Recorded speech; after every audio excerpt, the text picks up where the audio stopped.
Live from New Delhi, you're watching DD India NewsHour, India's voice to the world. I'm Tanvi Taneja, coming up in the next hour. Kremlin says there's nothing for Russia in the US proposed ceasefire deal, adds any foreign military deployment in Ukraine would mean direct armed conflict against Moscow.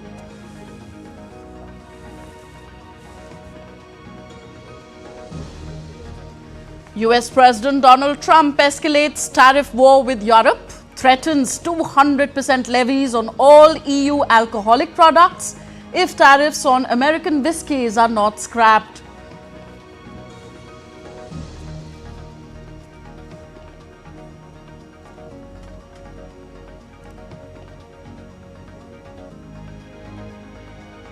UK Prime Minister Keir Starmer scraps bureaucratic hurdles in England's National Health Service, move aimed at saving money, improving deliveries.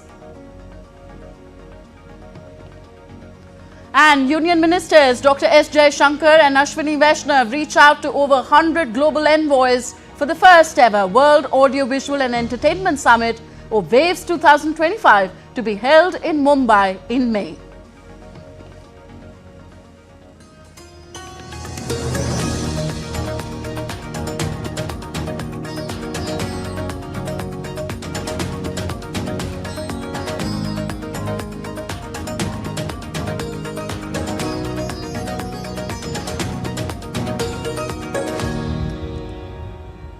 Even though US President Donald Trump has expressed optimism that his team can secure a Ukraine-Russia ceasefire deal, talks on Thursday could not provide the necessary breakthrough.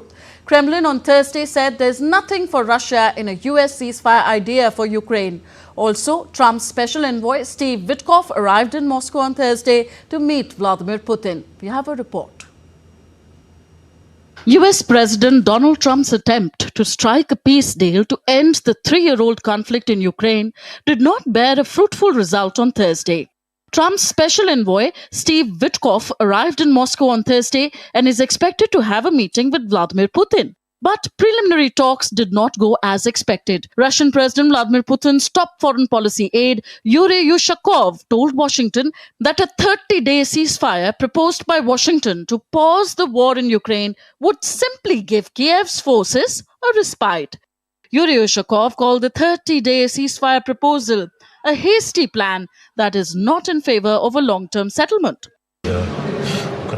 This is nothing other than a temporary respite of Ukrainian military. Our goal is a long-term peace settlement, and we are looking forward to a peace settlement which takes into account our legitimate interests and our concern which are known. Nobody needs steps which imitate a peaceful path.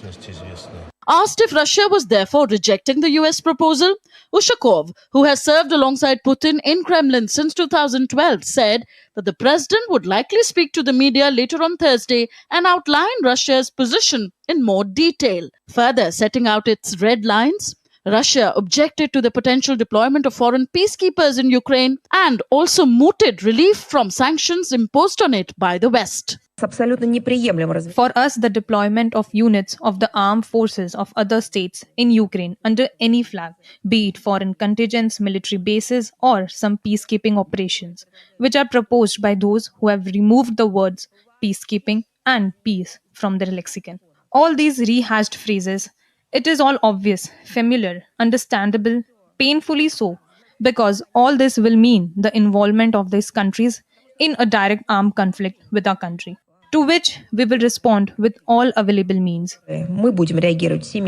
Ukraine had earlier asked its European allies to deploy military contingents on its territory once the conflict ends to protect against future attacks from Russia. Meanwhile, Vladimir Putin on Thursday met his Belarus counterpart Alexander Lukashenko at Green Parlor of Grand Kremlin Palace in Moscow. Belarus has been Russia's close ally in the ongoing battle with Ukraine.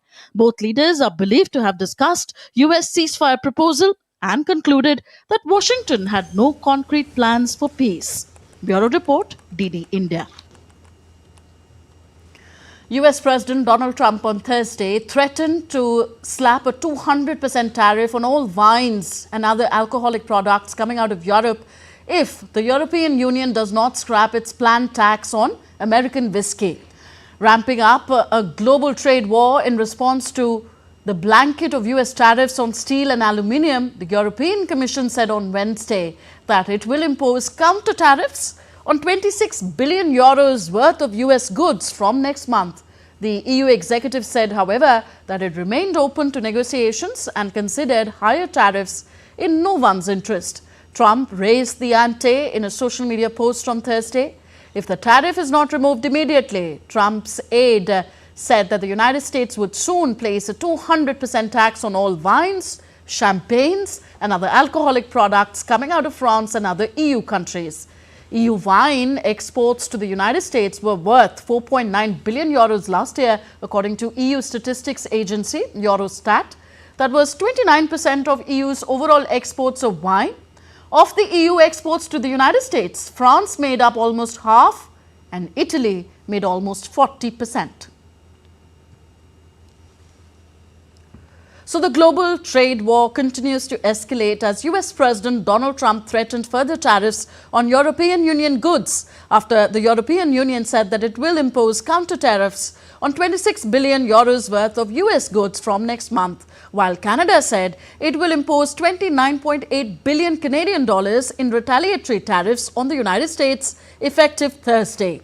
Expressing disappointment over Trump's tariffs, British Prime Minister Keir Starmer said his government will take a pragmatic approach and keep all options on the table. Fuzail Ahmed has more.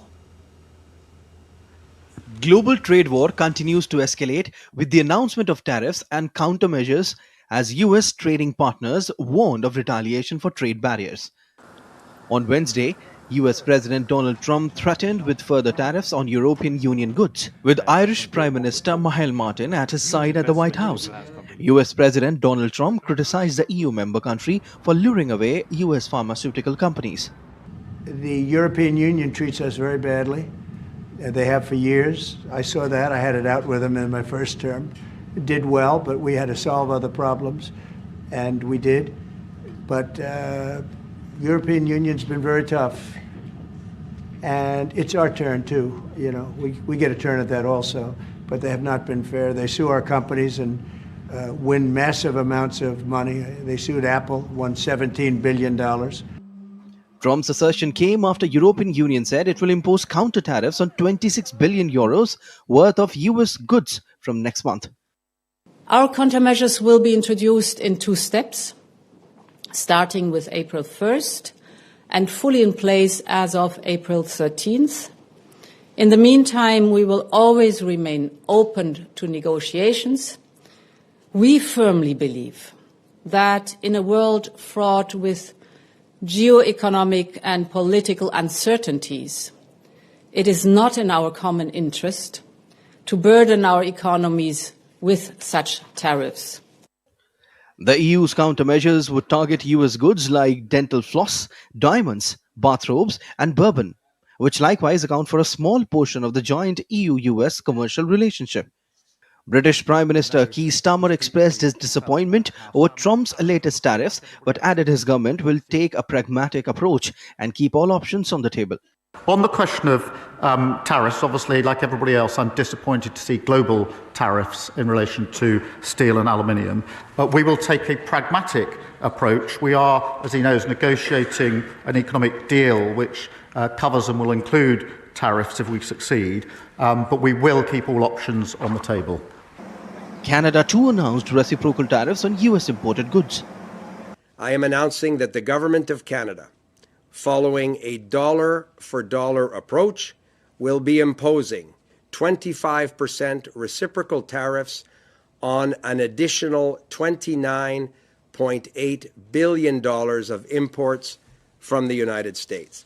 Mexican President Claudia Sheinbaum said her country will not immediately retaliate against steel and aluminium tariffs imposed by Trump, adding she will wait until April 12th.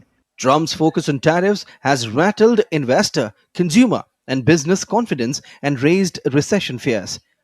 Close US allies Britain and Australia criticized the blanket tariffs but ruled out immediate tit-for-tat duties. While Brazil, the number 2 provider of steel to the United States, said it would not immediately retaliate. Fuzail Ahmed reports for DD India. You're watching DD India NewsHour. Still to come on the show. Group of 7 countries along with the EU are meeting in Canada as Trump's tariffs and Ukraine weigh on ties. Mark Carney will be sworn in as Canada's 24th Prime Minister, succeeding Justin Trudeau on Friday. And Armenia says it is ready to sign a peace agreement with Azerbaijan.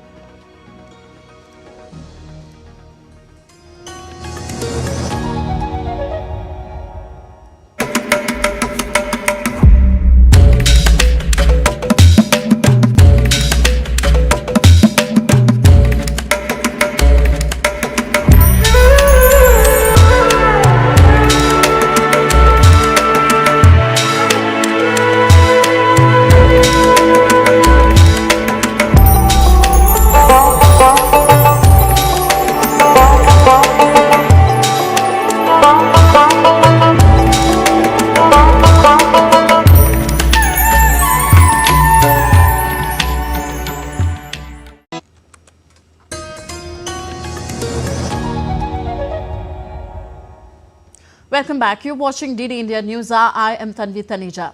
After weeks of rising tensions between US allies and President Trump over his disruption of foreign policy on Ukraine and tariffs, foreign ministers of leading Western democracies sought to show a united front in Canada on Thursday. The group of 7 ministers from Britain, Canada, France and others, along with the EU, convened in the remote tourist town of La Malbaie. At the top of the agenda for Washington's partners was receiving a debriefing on US top diplomat Marco Rubio's talks on Tuesday with Kiev in Jeddah, where Ukraine stated it was ready to support a 30-day ceasefire deal. However, in the lead-up to the first G7 meeting of Canada's presidency, crafting a unified final statement has been challenging, with some G7 diplomats questioning Washington's engagement in the process. Still with Canada, Mark Carney will be sworn in as the country's 24th Prime Minister on Friday morning. Prime Minister Justin Trudeau will submit his resignation prior to his successor assuming charge. Carney, a former central banker who led the Bank of Canada and Bank of England, was elected leader of the Liberal Party of Canada on Sunday. According to people aware of the matter, Carney may retain current ministers, and among those likely to stay are Finance Minister Dominic LeBlanc, Foreign Affairs Minister Melanie Joly and Industry Minister François-Philippe Champagne. Carney comes to power at a time when US President Donald Trump has announced major tariff policy changes across countries, including Canada. On to Europe now.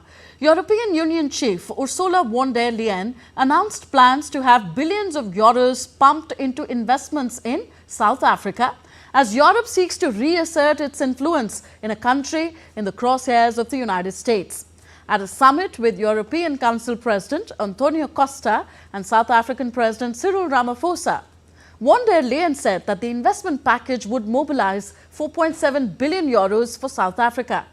Most of it, 4.4 billion euros, would go to funding clean energy projects, such as harnessing the wind and the sun, and through the production of clean hydrogen. The EU said in a statement the investment would also spend 700 million euros on ramping up vaccine manufacturing in South Africa, the continent's most industrialized economy.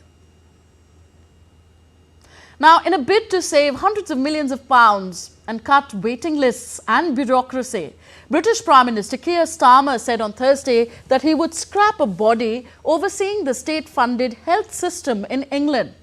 Starmer was elected in July on a promise to grow the economy and rebuild public services, including the increasingly costly National Health Service England.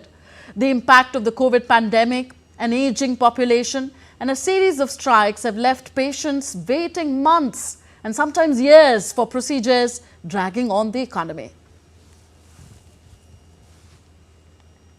So today I can announce we're going to cut bureaucracy across the state, focus government on the priorities of working people, shift money to the front line.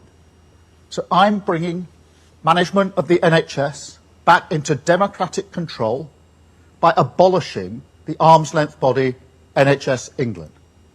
That will put the NHS back at the heart of government where it belongs, freeing it to focus on patients, less bureaucracy, with more money for nurses, an NHS refocused on cutting waiting times at your hospital. Armenia's foreign ministry on Thursday said that a draft peace agreement with Azerbaijan had been finalized from its side and that it was ready to discuss a date and location to sign a final deal. Armenia and Azerbaijan have fought a series of wars since the late 1980s when Nagorno-Karabakh, a region in Azerbaijan that had mostly Armenian population at the time, broke away from Baku with Yerevan's support. In September 2023, Azerbaijan retook Karabakh by force, prompting almost all of the territory's 100,000 Armenians to flee to Armenia. Both sides have long said they want to sign a treaty to end the long-running conflict, but have wrangled over the detail of what it might look like for years.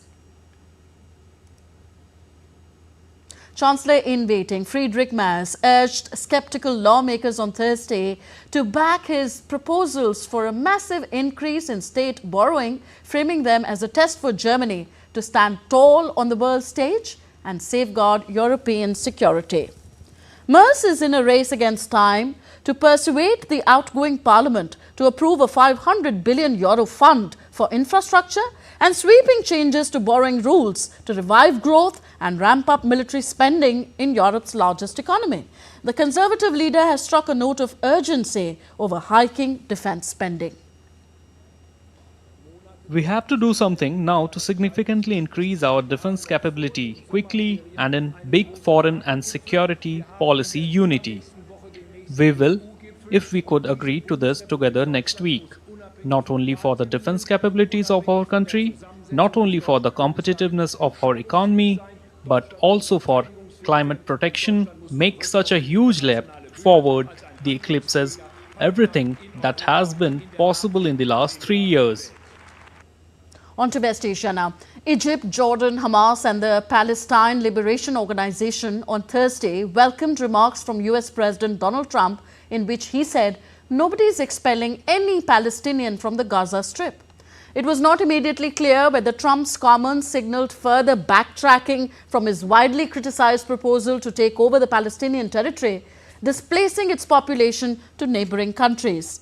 Egypt, which alongside the United States and Qatar is mediating truce talks between Hamas and Israel, expressed its appreciation for US President Donald Trump's statements regarding not demanding residents of the Gaza Strip to leave. In a foreign ministry statement, it called Trump's statement a positive direction that must be built to advance efforts for peace. Taiwan President Lai Ching-te has said that China has deepened its influence campaigns and infiltration against the democratic island, pledging measures to tackle Beijing's efforts to absorb Taiwan. Taiwan has accused China of stepping up military drills, trade sanctions and influence campaigns against the island in recent years to force the island to accept Chinese sovereignty claims. Speaking to reporters after meeting senior security officials on Thursday, Lai said Beijing had used Taiwan's democracy to absorb various members of society, including organized crime groups, media personalities, and current and former military and police officers. Meanwhile, China's Taiwan Affairs Office condemned Lai's remarks, warning that Beijing will take decisive measures if Taiwan's independent separatist forces dare to cross the red line. In Pakistan, at least 25 bodies were recovered after a train hijack in Balochistan province. Separatist militants bombed a railway track and stormed the train with 450 passengers. Security forces killed 33 attackers and rescued over 340 hostages in a 2-day operation. The Baloch Liberation Army claimed responsibility for the attack. Among the dead were 19 military personnel, 1 police officer and 1 railway official. Pakistan Prime Minister Shehbaz Sharif expressed grief and visited Balochistan province as dozens of people rescued from a train hijacked by separatist militants arrived in Quetta. A congressional briefing on plight of minorities in Pakistan was held in Washington to highlight the discrimination that minorities face in Pakistan. The event was attended by journalists, cricketer, Shia Muslims and congressmen, among others, who shared details on widespread discrimination faced by Hindus, Sikhs, Christians, Ahmadis and Shia Hazaras in Pakistan. Former Pakistani cricketer Danish Kaneria has alleged that he faced huge discrimination in Pakistan and his career was therefore destroyed. मेरे साथ भी ये discrimination वाली चीज़ हुई है, बहुत ज़्यादा हुई है, मेरे कैरियर को तबाह किया है, ख़त्म किया है और जिसकी वजह से जो इज़्ज़त, इक्वल वैल्यूज़ मुझे मिलनी चाहिए थी वो नहीं मिली पाकिस्तान में, जिसकी वजह से हम यूएस में हैं अभी। मकसद वही था कि अवेयरनेस करवाना था, सबको बताना था, स्पेशली यूएसए को भी हम बताना चाह रहे थे कि कितने लोग सफ़र करते, कितना ज़्यादा प्रॉब्लम है, तो उस पर ज़रा एक्शन ले। Meanwhile, a former journalist for the Wall Street Journal, Asra Noumani, recalled how Daniel Pearl was kidnapped, beheaded and cut into pieces in 2002. I saw on the streets of Karachi, Pakistan, the tragic impact of the sectarianism that is laying claim to too many minorities. My friend and colleague Daniel Pearl was the journalist who was kidnapped and then beheaded and cut into pieces in 2002. In the decades since and until today, we have a crisis in which too many minority people in the nation of Pakistan are not allowed the rights and freedoms of being equal citizens. Zeba Muhammad Arif, who belongs to Shia community, talked about the women who are suffering in Pakistan and said that the government is pressurizing women against the minority religion. We are here all together to speak against Pakistani government who are pressuring for minority religion and as well as people who don't have any voice, and especially we're talking about the women who are suffering in Pakistan, in the country that who pressuring and women and against the minority religion. Further, Indian-American U.S. Congressman Shri Thanedar urged the U.S. to condemn human rights violations in Pakistan against Hindu minorities and demanded quick action against Pakistan to ensure that these atrocities stop. Hindu Action is having this conference in Rayburn House Office building at the U.S. Congress, and I'm here to support the Hindus and their struggle to get human rights, their struggle to stop the atrocities that are happening in Pakistan on the Hindu minorities. Many girls are being coerced to convert their religion.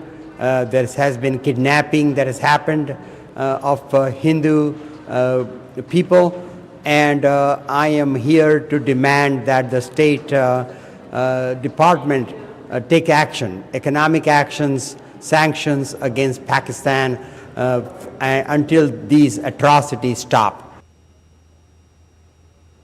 You're watching DD India NewsHour. Let's now take a look at other stories making news around the world.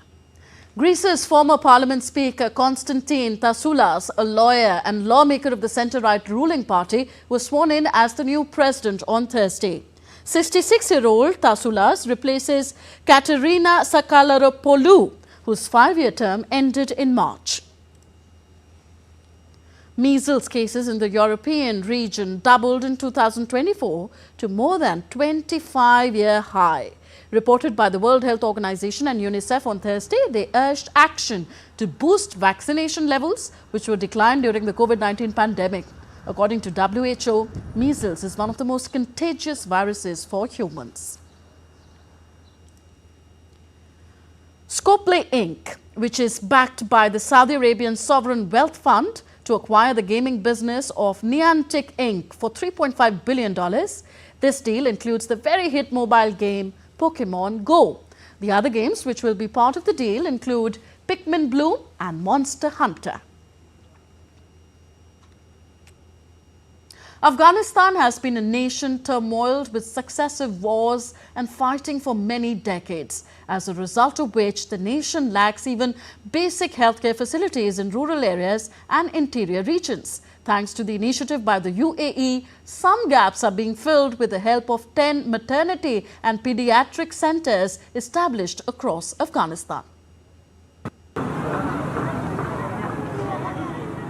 Afghanistan has one of the highest infant mortality rates at 43 deaths per 1,000 live births. Infectious diseases, respiratory infections, diarrhea, malaria, preterm birth complications and birth asphyxia are the most significant drivers. As a result, the nation is in dire need for better healthcare facilities for the newborn and children. The United Arab Emirates has unveiled a project to establish 10 state-of-the-art maternity and pediatric centers across Afghanistan, aiming to address critical healthcare needs while fostering stability, development and prosperity in Afghanistan. The UAE has identified Afghanistan as one of its key areas for humanitarian and sustainable aid. The medical center in Bhagbhani district of Jalalabad is already busy receiving expectant mothers and those with infants and young children who need medical care. We are trying. Previously, there were unsafe births happening at home, but now we are carrying them out with the help of a professional team. Along with all of this, we provide vaccination and nutrition support for newborns. Shazia Mohammadi is a mother of 6 and has never been able to benefit from modern healthcare for her family so far. Filled with gratitude as the result of this noble initiative, she decided to name her baby daughter Fatima after the wife of UAE's founder, the late Sheikh Zahid bin Sultan Al Nahyan. This is the first baby born in the clinic and they promised to help us. When we came home a few days after, they called our home and we told them the baby's name would be Fatima. Beyond healthcare, the initiative is generating economic opportunities, creating many jobs and stimulating local businesses in the vicinity. DV Vinod Kumar's report, Dubai, DD India. Still to come on DD India NewsHour. An expert take on Russian President Vladimir Putin's top foreign policy aide, effectively dismissing a 30-day ceasefire agreed between the United States and Ukraine. Prime Minister Surya Ghar's scheme in India crosses a milestone of 1 million rooftop solar installations. And Holi celebrations begin across India with colours, music and joy.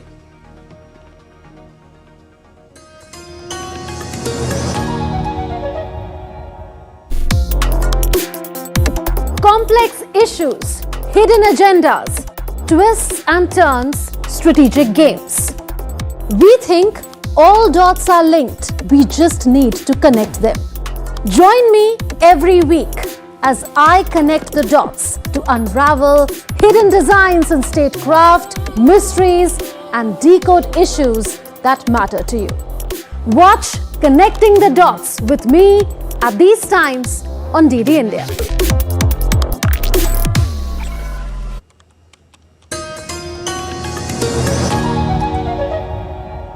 Welcome back. You're watching DD India NewsHour. I am Tanvi Taneja. Here's a quick recap of the headlines we are tracking at this hour. Kremlin says there's nothing for Russia in the US proposed ceasefire deal. Adds any foreign military deployment in Ukraine would mean direct armed conflict against Moscow. US President Donald Trump escalates tariff war with Europe, threatens 200% levies on all EU alcoholic products if tariffs on American whiskies are not scrapped. UK Prime Minister Keir Starmer scraps bureaucratic hurdles in England's National Health Service, brings it under the Department of Health and Social Care, the move to save money and improve deliveries. And Union Ministers Dr. S. Jaishankar and Ashwini Vaishnav reach out to over 100 global envoys for the first ever World Audio Visual and Entertainment Summit Waves 2025 to be held in Mumbai from May 1st. Going back to our top story, even though US President Donald Trump has expressed optimism that his team can secure a Ukraine-Russia ceasefire, talks on Thursday couldn't provide the necessary breakthrough. Russian President Vladimir Putin's top foreign aide effectively dismissed the proposed 30-day ceasefire agreed between the United States and Ukraine. This comes as Kiev and Moscow have been grinding forward on the battlefield for 3 years. Russia claimed on Thursday to have driven Ukraine from the town of Sudzha in the Kursk region as Putin ordered for the defeat of last Ukrainian troop in Kursk. As negotiations to end the conflict in Ukraine have grabbed the world's attention, Russia has continued its operations near the Ukrainian border, claiming significant advances in Kursk. Over the past day, it took control of 5 settlements in Kursk and 2 in Donetsk. Russia also announced full control of Sudzha, a town in Kursk that was seized by Ukraine last August. With Ukraine losing territory in the border region, military analysts suggest it could risk losing its hold on the area entirely. Russia also warned that countries deploying peacekeepers in Ukraine would be engaging in a direct armed conflict with Moscow, and that it would respond to such actions using all available means. For us, the deployment of units of the armed forces of other states in Ukraine under any flag, be it foreign contingents, military bases, or some peacekeeping operations, which are proposed by those who have removed the words peacekeeping and peace from their lexicon. All these rehashed phrases, it is all obvious, familiar, understandable, painfully so, because all this will mean the involvement of these countries in a direct armed conflict with our country, to which we will respond with all available means. On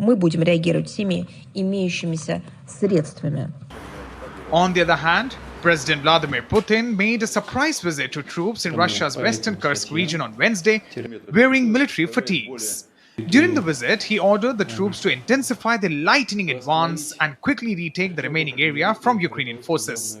Putin expressed hope that his army would fully liberate the territories still under Kiev's control.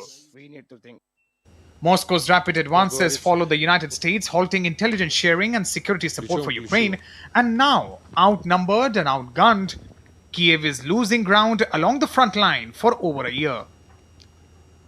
Rabindra Chauhan's report for DD India. And in news just coming in, Russian President Vladimir Putin has said on Thursday that Russia has accepted US proposals to halt fighting in the Russia-Ukraine war, but emphasized that any ceasefire must address the root causes for lasting peace.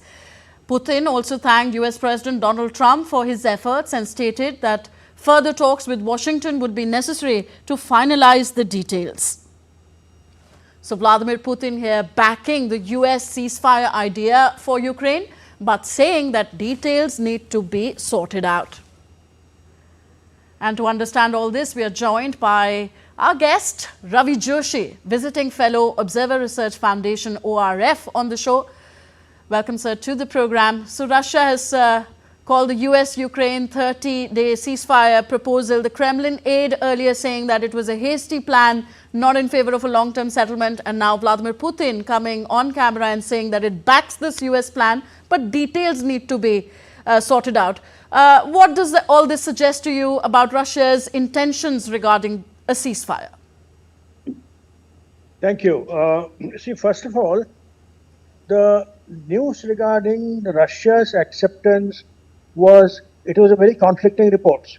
Initially, Yuri Yushkov, who is the key foreign aide for Putin, said that Russia is not likely to accept a ceasefire, because this will only give time for Ukraine to arm and rearm and prepare itself to fight better. But he also said that the final statement will be issued by President Putin in a press conference later in the evening.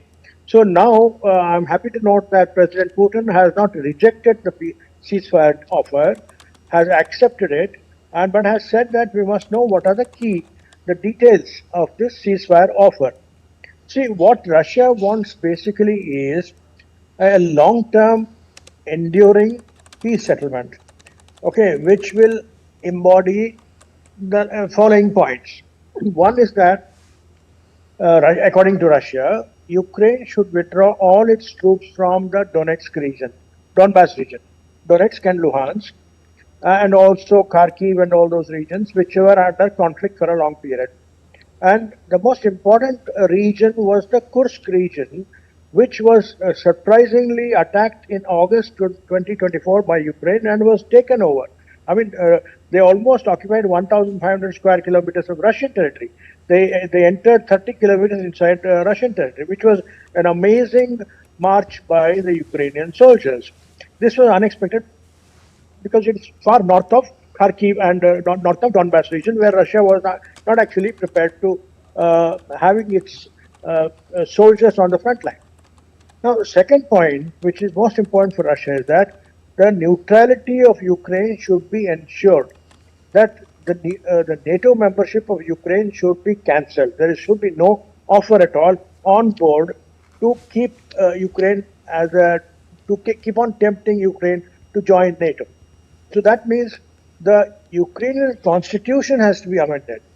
The Ukrainian constitution has now made it mandatory for any president who comes to power to seek NATO membership and EU membership. So that has to be amended, and neutrality of Ukraine should be ensured in its constitution. The third point is that there should be no European troops on the ground as peacekeepers or as any kind of monitors, observers of the peace deal. So both Russia and America are almost agreed upon this. I mean, President Trump has made it very clear that Europe has no role to play in this conflict.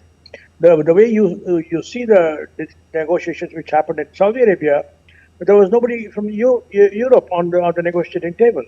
So it is basically America, Russia first.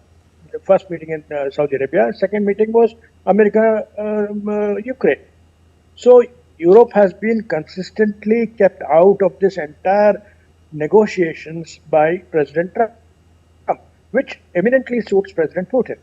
So these are the major points on which President Putin would be interested in getting and also he is a fourth point, very important, that there should be no security guarantees by the US to Ukraine. So if all these conditions are met, probably then Putin will make his offer. That is my initial understanding of the situation as of now. Okay, what happens next in search of a peace deal between the two sides? Well, there has been a sudden turnaround from Kremlin, to say so.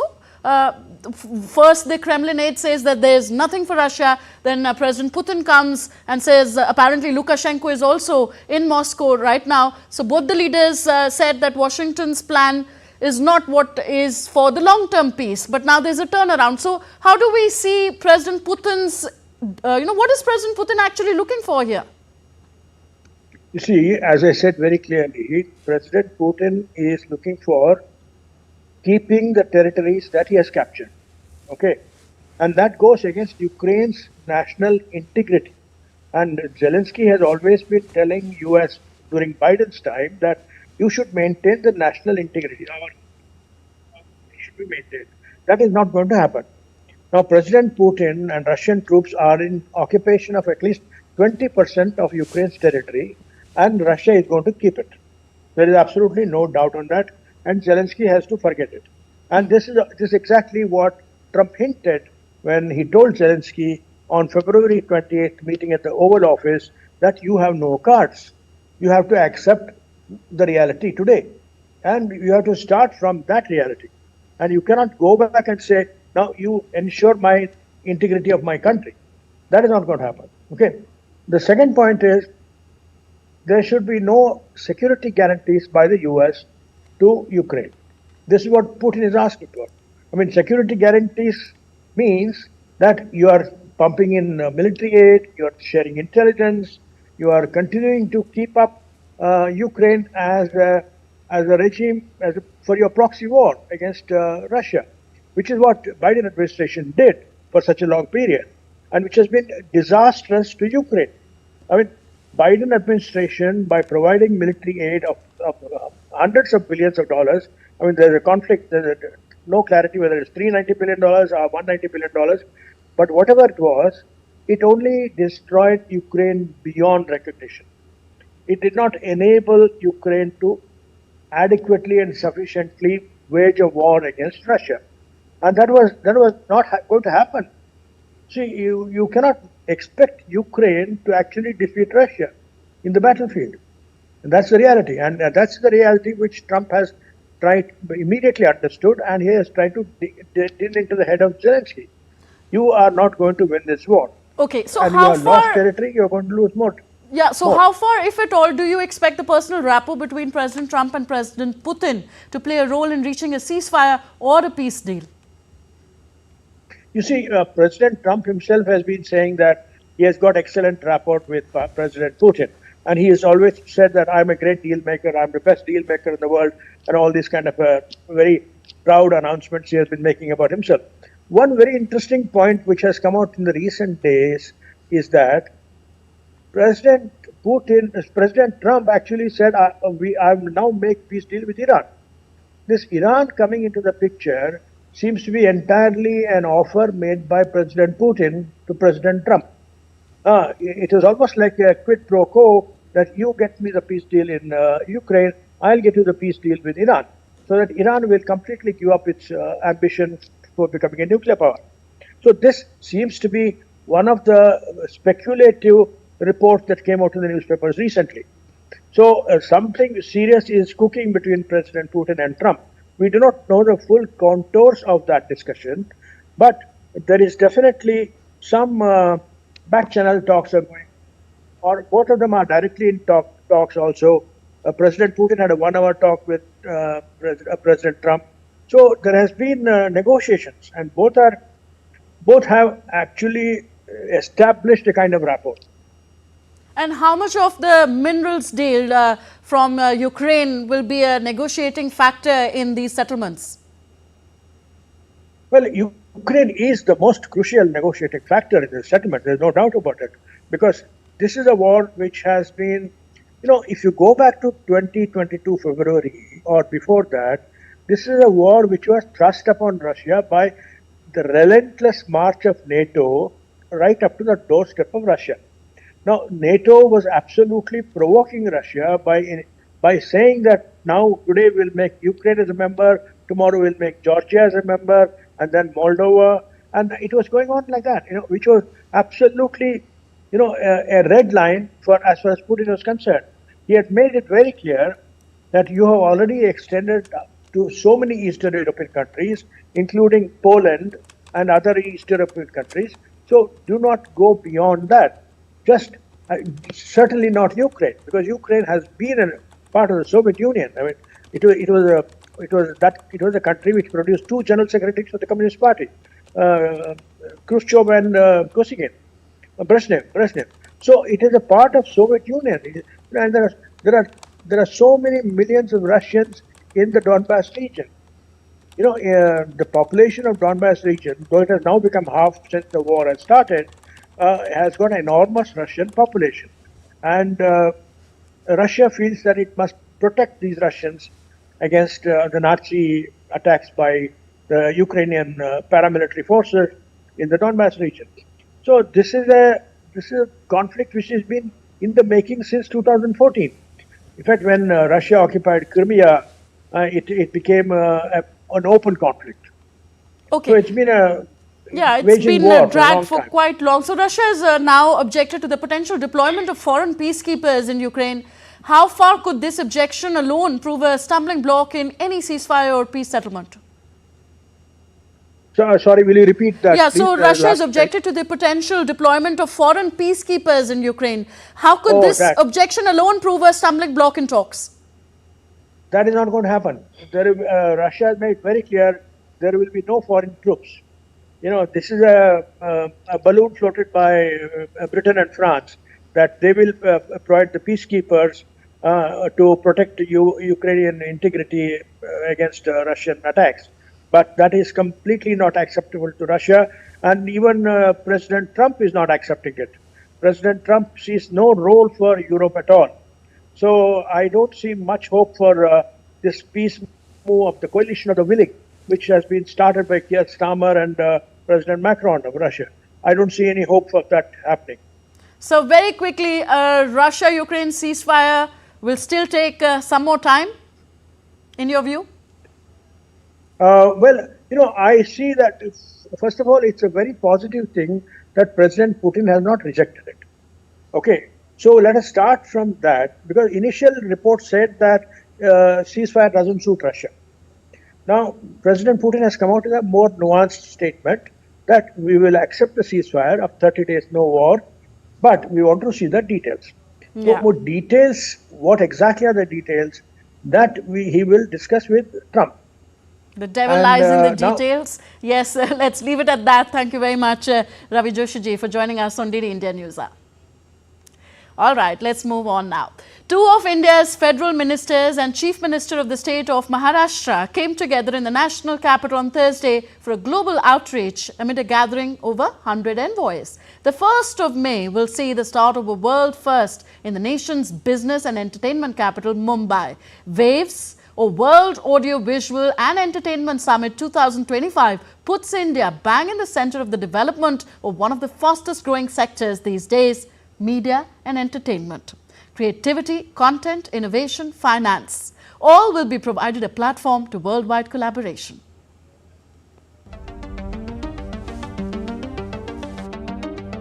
Breaking ceiling for many and connecting the world through creativity and innovation. That is what WAVES 2025 strives to achieve. For the first time, India is hosting WAVES 2025, a global stage where leaders unite to shape the future of storytelling and media. In the run-up to the summit, a session for global outreach with over 100 foreign envoys was organized in the national capital. With focus on fostering harmony through global media dialogue, Information and Broadcasting Minister Ashwini Vaishnav said a special $1 billion fund will be put together for a creator economy. A $1 billion fund will be created for the creators economy, which will be basically for making sure that all our energetic creators, using the latest technologies today, they will be able to get access to capital and hone their skills, upgrade their production levels, and reach out to the global market. The minister also announced the setting up of the Indian Institute of Creative Technology with an outlay of 341 crore rupees. WAVES represents the coming together of cinema, the digital world, the content revolution. The summit is seeking to invite participation from different governments. WAVES represents the coming together of cinema, of the digital world, of content revolution, of the IT industry, and of global capability centers in India. Now, on its part, India happens to be a prolific producer, a mass consumer, an enthusiastic innovator, and an active global contributor. An MOU was also signed between Ministry of Information and Broadcasting and the Government of Maharashtra to host the summit in India's financial and entertainment capital, Mumbai. The financial, commercial and entertainment capital of India embodies the spirit of storytelling, creativity and innovation, values that align seamlessly with the objectives of WAVES 2025. WAVES 2025 stands at the cutting edge of creativity, from high-impact roundtables to vibrant cultural showcases and WAVES e-Bazaar. The summit offers a unique blend of discussions, performances and partnerships, making it a premier global gathering. WaveX, which is the WAVES accelerator, will allow the moving startup sector to get mentorship and funding. WAVES culturals and concerts would have everything from classical performances to large-scale live performances and concerts which would blend both Indian as well as international talent. The first World Audiovisual and Entertainment Summit, a milestone event for the media and entertainment sector, will be hosted from May 1st to 4th. Whether you're an industry professional, investor, creator, or innovator, the summit offers the ultimate global platform to connect, collaborate, innovate, and contribute to the M&E landscape. With Siddharth Bharadwaj, Bureau Report, DT India.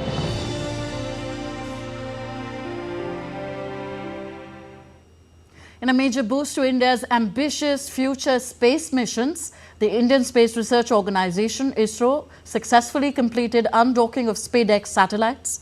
The space agency also revealed the key sequence of events, including success of SDX-2 extension, capture lever 3 released as planned, capture lever in SDX-2 disengaged, and decapture command issued in SDX-1 and SDX-2. Congratulating ISRO for the achievement is Indian Minister of Science and Technology Earth Sciences, Dr. Jitendra Singh said SpaceX satellites have accomplished the unbelievable de-docking, adding that this will pave the way for smooth conduct of ambitious future missions, including the Bharatiya Antariksha Station, Chandrayaan-4 and Gaganyaan. The minister further noted that Prime Minister Narendra Modi's continuous patronage keeps the spirits soaring. PM Surya Ghar Muft Bijli Yojana, the world's largest domestic rooftop solar initiative, has achieved a historic milestone with 10 lakh homes now powered by solar energy. With over 47 lakh applications, the initiative has already disbursed 4,770 crore rupees in subsidies to over 6 lakh beneficiaries. Launched by Prime Minister Narendra Modi on February 2024, this groundbreaking initiative aims to provide free electricity to households by facilitating the installation of rooftop solar panels. And on the eve of one of the major Hindu festivals, Holi, Holika Dahan was celebrated on Thursday. People across India gathered around bonfires, throwing items such as green gram, wheat and sesame seeds into the fire. The fire symbolized many things: the triumph of good over evil, the end of the winter season, the advent of spring, and the burning away of inner faults to purify and rejuvenate the self.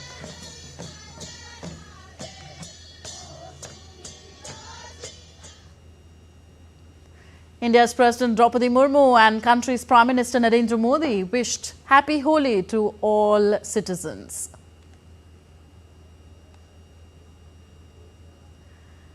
The real fun will start on Friday when Holi, widely known as the Festival of Colours, will be celebrated in India and beyond.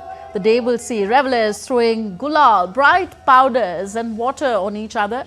During the festival, families also prepare gujia, dumpling-like sweet filled with dried fruits and nuts.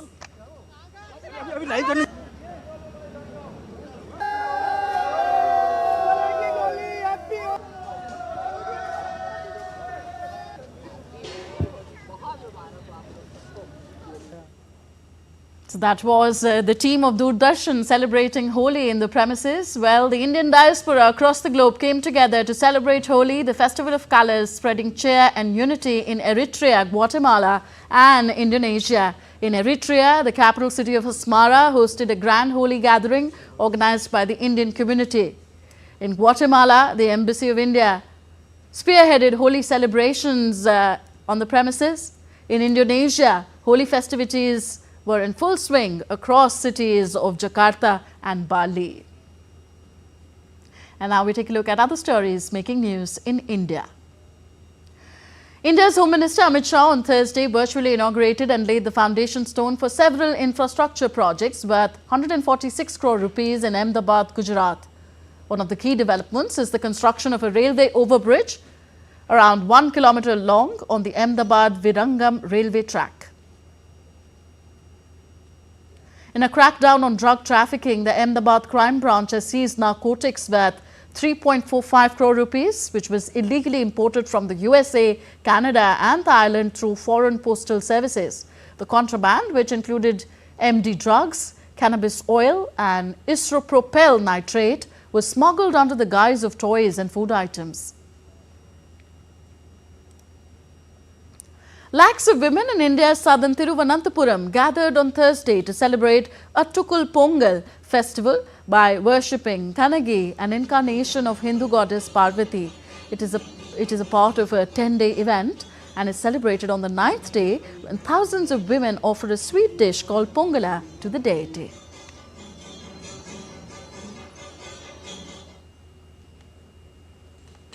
So that's it for this edition of DD India NewsHour. Do let us know your thoughts on the news of the day. Connect with us on our different social media handles at DD India Live. And for those on the go, you can get all the latest news and updates from India and the world on our DD India mobile app. The app is available on both Android and iOS platforms.